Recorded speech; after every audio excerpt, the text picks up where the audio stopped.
Personal notice, danger's my stock and trade. If the job's too tough for you to handle, you got a job for me, George Valentine. Write full details.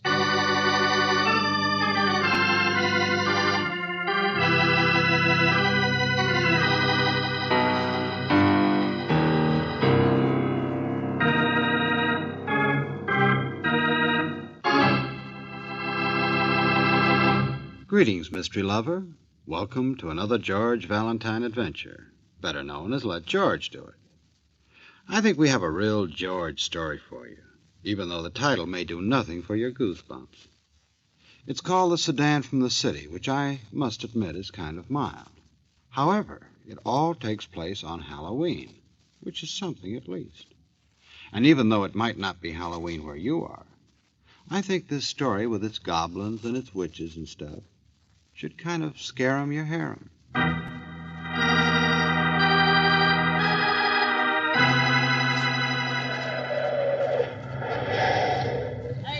Hey, Ro. You want some gas, mister? Better drive closer to the... Next joint, Broomville. What? Yeah, this Broomville. The way you're headed, though, is Timber Corner. But hey, look out! Holy smoke, mister, where do you think you're going? Just 'cause you drive a fancy sedan from the city.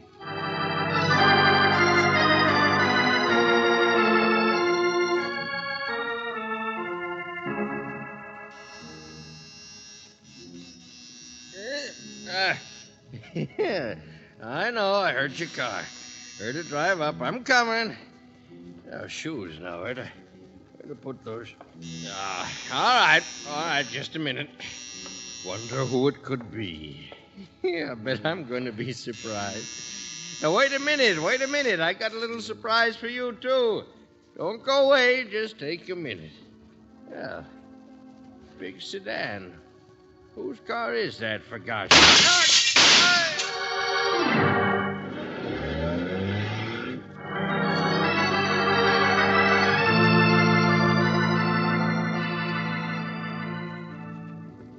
Mervyn Brewster, huh? B-R-E-W-S. But why? Everyone loved my husband. They did. From the city it was, There was Lieutenant nobody- Riley. Big black sedan. It didn't catch the license, Oh, I but it was did. the same car they saw drive away from the house here. Didn't they, Fred? They loved Mervyn. Everyone did. Now, Dora, yes, wait a second till I tell him. Take hold of yourself, Dora. The lieutenant has But to. Mac, I just came home and there he was, lying there dead by the door.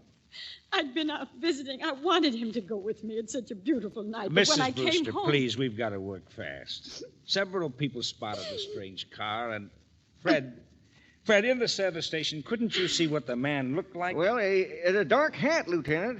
An overcoat pulled up, he's sort of a fish-colored face. I remember that.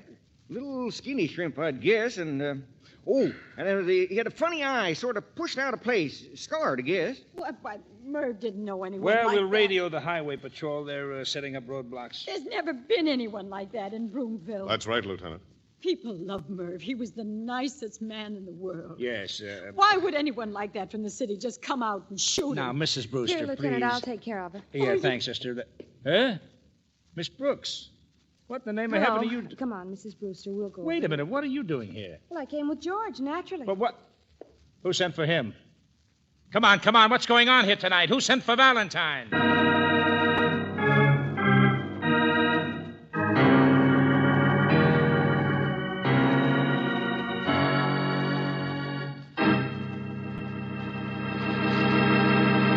You are listening to Let George Do It. Our adventure will continue in just a moment. Now back to Let George Do It and George Valentine.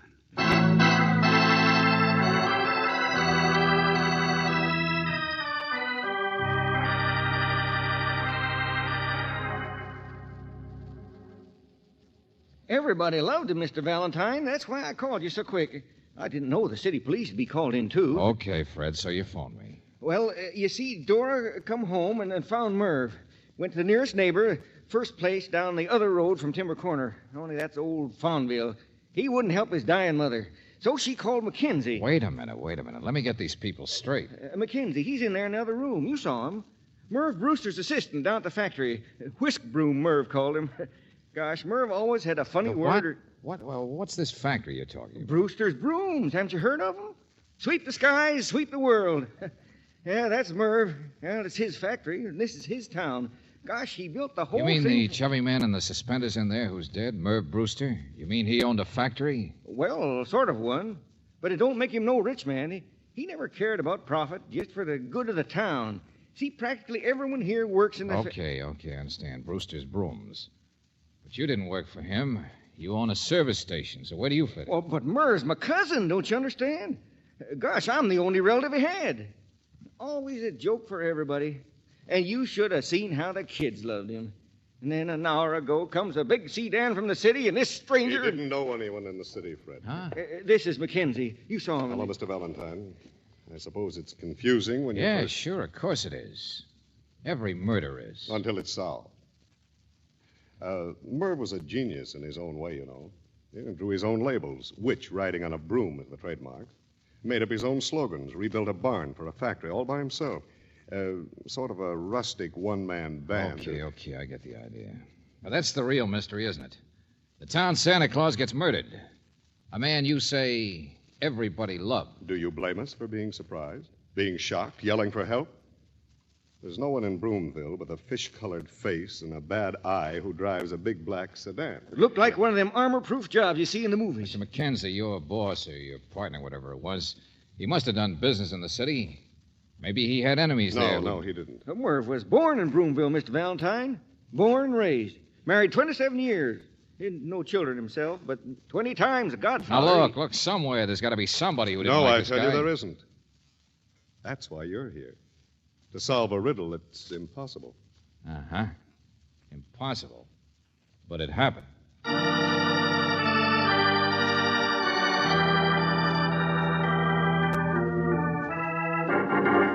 Valentine, forget the sedan. Just think about Brewster. He sat here. Room was dark. Doorbell must have rung. Walked to the door. Well, of course, Lieutenant. Just but a minute, I said. Little alcove by the door, see? Did Brewster go straight to the door? Did he flip on the porch lights like a friendly guy in a small town would do? He was shot from the porch through the alcove window. That I know. He was peering out to see who was ringing the bell. Now tell me Merv Brewster wasn't afraid. Now tell me he didn't expect a strange caller in a big sedan. And the person saw him through the glass and shot him. Shell casings, 2 of them, and they checked with the slugs. Found them right on the grass, right next to the window box here. What kind of a gun? A Luger, my friend, the special type with a special shell. A very popular gun in the city, in the dirtier parts of the city. And gang killing. Exactly. But we already know it has all the earmarks Of of a rubout, Miss Brooks. Yeah, a killer and a rubout. Ronnie, if the killer stood here in the wet grass by the door, there's bound Now to be... you're getting it. Now you see it. Oh, we'll chase the sedan from the city, sure. But right here in Broomville, we've got something. No? Because where the killer stood, there are no tracks. Hey, wait a minute. But Oh, there yeah? were. Yeah, sure. But some of these local lovable people have very carefully trampled all over them with a pair of rubber boots. You see, somebody's been killed that everybody likes. Then we find that he really sneaked to the door like a rat in a trap to peer out. Look, we don't know what kind of motives people really have underneath all that. Okay, Riley, go ahead. Make like a detective. Huh? Me, I'm going to follow the footprints.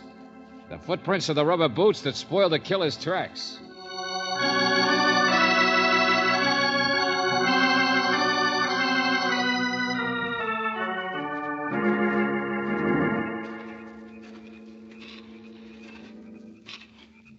Here, George. They turn in here. Yeah, across the road. Broomville, so innocent, so shocked. A sedan from the city, and to them it's like a man from Mars. You can't kid me what's going on right here. Okay, here we are. White House. Tracks turn up the drive. You see it? Yeah, come on. Hey, wait a second. Huh? Yeah, number 3, Cedar Road. Mailbox says... Everett W. Fonville. Wow. Fonville, huh? First place down the other road from Timber Corner. What's the matter with... Oh, well, somebody said that, that's all. The house is dark. Yeah. The neighbor, Mrs. Brewster, came to for help, only he wouldn't help his dying mother. What in the devil was... It's a bell. Oh. Like a homemade burglar alarm. Yeah, it's a tripwire. Here it is. Well, that does it. Oh, these rubes. They don't expect trouble. Oh, no. Imagine running a tripwire across your lawn. Riley. Huh? Straight up the driveway. See? George, in the shadow by the garage, something moved. Yeah, well, here's where we get our answer to what's going on in this nice... Stand where you are. Hey. There's a barrel full of bird shot for the first one of you that moves. That's not from the garage. Someplace overhead, George. Back there. I saw you. Oh, yes, I saw you. And grown up, every one of you. Well, you ought to be ashamed. Hey, now look, friend, what do you mean? No lights. You think I'm asleep. Well, I've seen every one of your little games around here tonight. You'll get old Fondle, you say. Kind of forget a man might keep a watch out of his attic window. Well, it's private property you're trampling on. Trespass, malicious... Hey, slow down, Buster. If this were any place but Boomville, I'd have every one of you arrested. You'd what? Climb down from that attic. And get down here fast, my friend, because you're under arrest.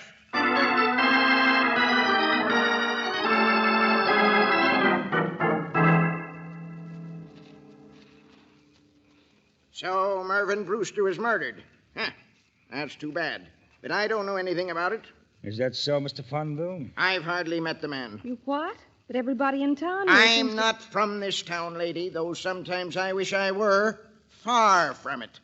Brewster's brooms. Huh. That's all you hear. What a funny thing Mr. Brewster said. Well, I've had enough of it. I retired here for my health and let For me your tell you- health? And a lawyer, too, huh? From the city, no doubt. And your doctor says surround your house with burglar alarms and sit up nights with a shotgun across... Hold it, Riley. You're barking up the wrong tree. Huh? He didn't trample around in rubber boots. George, can you still Yeah, still by the garage, Angel.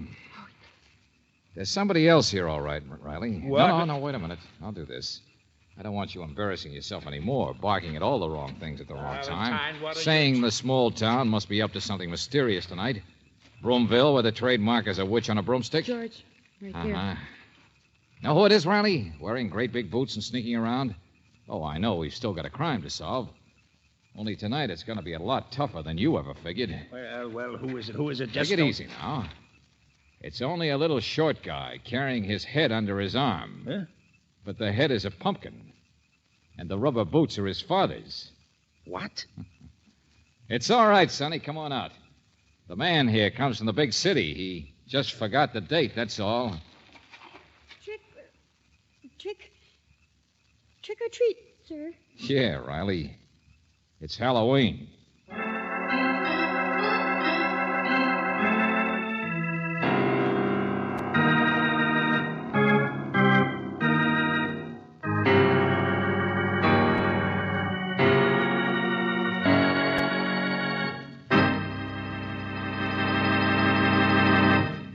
You are listening to Let George Do It. Our adventure will continue in just a moment.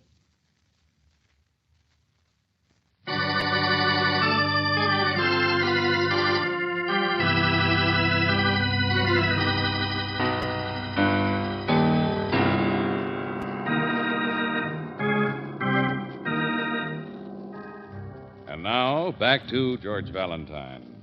A sedan from the city. Before the car disappeared into the dark again, its driver had murdered Broomville's leading citizen, Marvin Brewster, the man that everybody loves. Well, naturally, the highway patrol is out frantically searching for the big black sedan. But if your name is George Valentine, your problem is right here. Your problem is why. Why would anyone even think of killing a jovial man like Brewster? And needless to say, Lieutenant Riley is not so jovial when he is reminded that tonight, whatever clues there are, may only be the work of goblins or witches. That tonight is Halloween. All right, Mrs. Brewster, so none of it makes sense. Well, this part does, Riley. Donuts. What? Oh, yes, those. I fried them myself just this afternoon. Donuts. Now, look. There was cider, too, on the little table, see? Poor Mervyn always liked to have something ready for the kids. It was sort of his day, you know, Halloween. We built this factory out of a witch's broom. He was so full of fun himself, you know. He wouldn't let anyone interfere, the police or anyone on Halloween. No, sure. Big joker. Only Valentine. Look, the donuts mean this, Riley. He wasn't sneaking to the door when he was shot into the alcove to peer out. He was just reaching for some donuts to give to the kids. That's what he must have thought the doorbell was, a trick or treat. So he wasn't scared. He didn't expect a stranger from the city tonight. Oh, brother. The man that nobody hated. So maybe it's true that... What? No, everybody loved him. That's what I told you. Until I heard about the telegram, I still don't believe What's this What telegram? telegram? Well, didn't Mr. Mackenzie tell you? He's the one who took the message from Priscilla. Maybe he told the local police. Priscilla, what are you talking about, Mrs. Brewster? Well, she's down at the telegraph office. It's really a part of the post office, and that's part of the general store. Priscilla's a lovely person. What telegram? A carbon or something that came through. The telegram somebody in Broomville sent today to somebody in the city. Somebody who came out here in a sedan.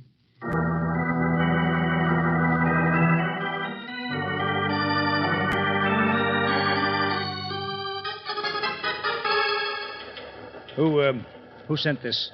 In a little place like this, you must But have they a record. just write them out and leave the money. I'm so busy at the other window, you Hey, Riley, see. listen. It says, you don't something. Anyway, don't get paid until he's gone. Paid until he's gone. Dead. There. There, you see what I mean? The guy in the sedan was a killer from the city. And somebody right here in Broomville hired him. Oh, yeah? Well, that's not the way I figure it, Riley. Come on, I'll show you.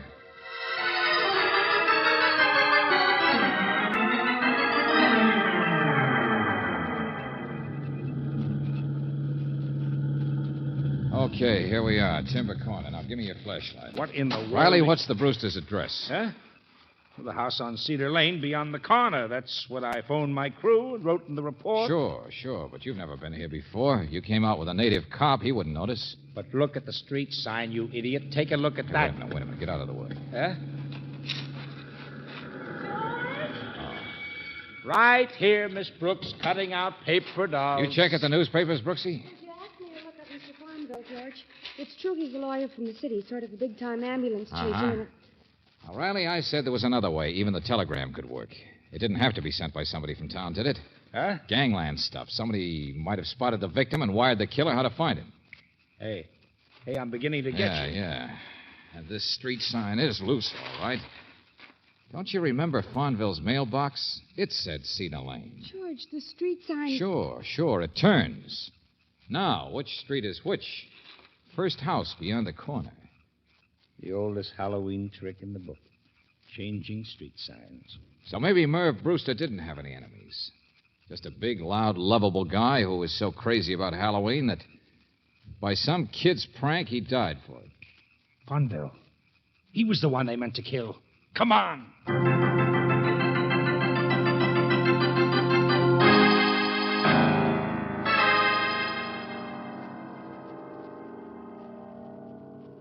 Well, we're too late.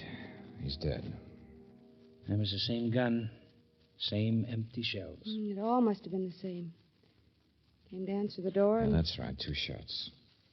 George, he was the kind of a man some gang might want to get. Retired criminal lawyer who didn't pick his clients too well. Yeah, that's it, all right. The killer's sent out to get Farnville, only tangles up with a Halloween prank and picks the wrong house. Kills the wrong man. Then finds his mistake and comes back. Riley, this couldn't have happened very long ago. No, I know. So, let's go. We'll, Oh, hello. It's Fred, the guy who got me into this. Yeah, the guy who found the car, the sedan. You what? Yeah, killer ditched it down the woods. Engine's still warm. Come on. It's all over but the shouting. We found it.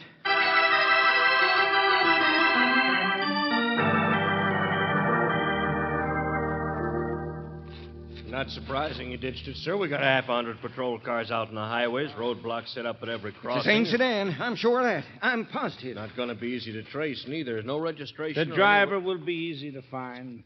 Little fish-faced guy with his eye all scarred up. How many men have you got, officer? Oh, plenty, and everybody in Broomville will be only too glad to Hey, help wait a minute. us. Don't touch that. What?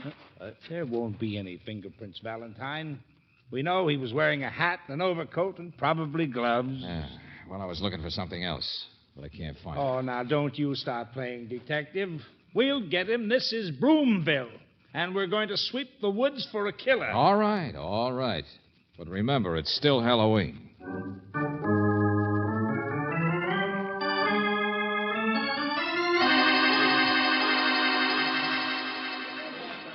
Men, fan out there more. Move slower. Keep your flashlights on the ground. I hope they find him. Yeah. Mind if I take a look at something inside your house, Mrs. Brewster? Oh, no. Miss Brooks is already in here someplace, I Oh, think. hello. Remember me? Oh, yeah, Mr. Mackenzie. I thought you were out on the manhunt. I thought Dora might need me. They're coming closer, you know. Yeah, looks like he's hiding right around Timber Corner here someplace. Right close. And the closer they get, the more wrong I am. Wrong? What do you mean? Oh, something Lieutenant Riley said earlier. And he was right. When you investigate a case this fast, you don't know what kind of motives people really have underneath. Motives? Everyone around here knows that old Fonville was mixed up in all sorts of things. Back in the city, that is. Halloween. Gosh, if Merv hadn't always been so considerate, telling the cops to lay off and everything, then the kids never would have even thought of twisting that road sign. George, what's happening? What? Oh, excuse me. It's all right, Angel. What'd you find? Well, I looked for it. I've been upstairs. She's what? It's all right. But I didn't find it. And it wasn't around the car anyplace. Someplace in between, I guess, huh? Hey, how you doing out there? Hey, Lieutenant, you catch him yet? George, he's leaving. No, Brooks, it's all right. Fred's a tall guy. Let him go. It's a false alarm anyway. They haven't found the killer yet. They won't. Mr. Valentine, will you please tell me what in the name of blue blazes Yes, I'll tell you, Mr. Mackenzie. Now, suppose somebody wanted to kill Mervyn Brewster. Oh, I don't know why yet. But everybody loved my George, husband. Upstairs. Suppose that person set up the phony telegram. Suppose that person dug up a big sedan from the city. That part'd be easy. Why, of all and most important, suppose that person took advantage of Halloween by twisting the road sign. On purpose. George. Sure, Brooksy. What would everybody say? Kids. An unfortunate accident corroborated by the Halloween road sign and the telegram. Oh, yeah, sure. Everybody knows Fonville has enemies. And forever after, the police would be combing the city for some mythical gangster killer. Mythical? Well, people saw him. Fred saw him. Of all Mr. the Mackenzie, what do you think I was looking for at the deserted car? Miss Brooks looking for here? I haven't the slightest It's idea. Halloween, Buster, remember? Well, what's been the greatest boost to Halloween since the Headless Horseman? The rubber mask. The skin mask. The rubber horror mask. You've seen him. And think back, Mackenzie. Fish-colored face, a funny eye, sort of pushed out of place, all scarred. Oh, no, it couldn't possibly have been anyone. Those guys here. outside are getting closer and closer, lady. And I'm getting more and more sure all the time. It was somebody from Broomville, changing his voice and wearing a mask and an overcoat. It was somebody in this room. Mr. Valentine, I think you're forgetting Fonville. He was murdered, too, you know. The killer made a mistake and then killed Fonville. Yes, but Mr. Fonville told us he'd been watching from his attic. He'd seen every one of the little games around here tonight and the pranks. Exactly, Angel. And he could have, from that attic, very easily seen who changed that road sign. Mr. Fonville? As I remember, there's only one person who's been over to talk to Fonville since Brewster's death, who might have guessed him and told that the old coot had been watching from his attic, who would have known that he had to be killed, too. I'm afraid You, that Mrs. Brewster, when you went for help. No, what are you It trying was to... dark. If a stranger from the city came out and did get mixed up by road signs, how would he know it was your husband or even a man behind that darkened glass in the alcove? How would a stranger standing at the door think to look in that window and see him? Stop it. But if you heard Stop him it. trapping around, you'd know what he was doing, you and nobody else. If he stepped aside to get a surprise for the kids, some donuts maybe, you'd know where to look for him, wait for his shadow to fire at, because you were the one who put him in the alcove with the cider. Put your hands up, all of you. Oh. Yeah, sure. He loved Halloween. The Brewster broom, it's built around Halloween. You know, even the trademark. Oh, he was such a funny man, my husband. Everybody loved him. Except you, huh, lady? All right, now, come on. Give me that gun. Give me the Luger. There's a lot of policemen getting closer all the time, and you can't get away with it. Stay where you are. I'm going. I can go past those policemen. They know me. I'm just a meek little housewife. There's Fred coming on the lawn. There's a side porch to this house. I can see you from there. I have my own car. If you move, I'll kill you. Dora, please. No, don't move. Let her go. But it's Halloween. The police won't pay any attention to it. George, what happened? Some kids piled trash cans on the porch. Brooksy, it's Halloween.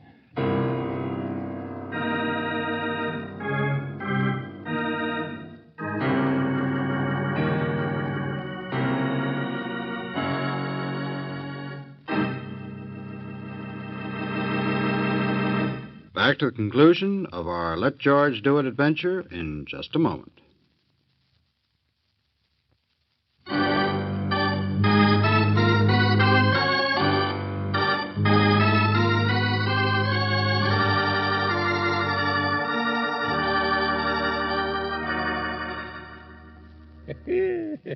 So I was right.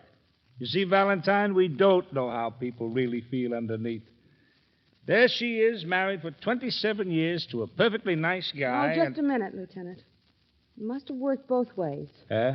Well, when I was upstairs, George, I started to tell you. In Mervyn Brewster's study, he drew his own labels, remember? The witch riding on the broom? Yeah, that's right. It's on every broom. It was a big sketch. The original, I guess, in the drawer. Oh, he must have been a lovely man to live with. What do you mean? Well, you can't see it on the little ones. But guess whose face he drew on that witch? And then probably laughed about it, thought it was funny. Hey, yeah, that's right. Dora did look a little like a witch. Santa Claus to everybody but her. Kind to everybody but her. Well, it worked both ways, all right. She's hated him. Halloween. She used it to kill him. It trapped her. Well, Brooksy, somewhere the witches and goblins are laughing real loud. They had a big night.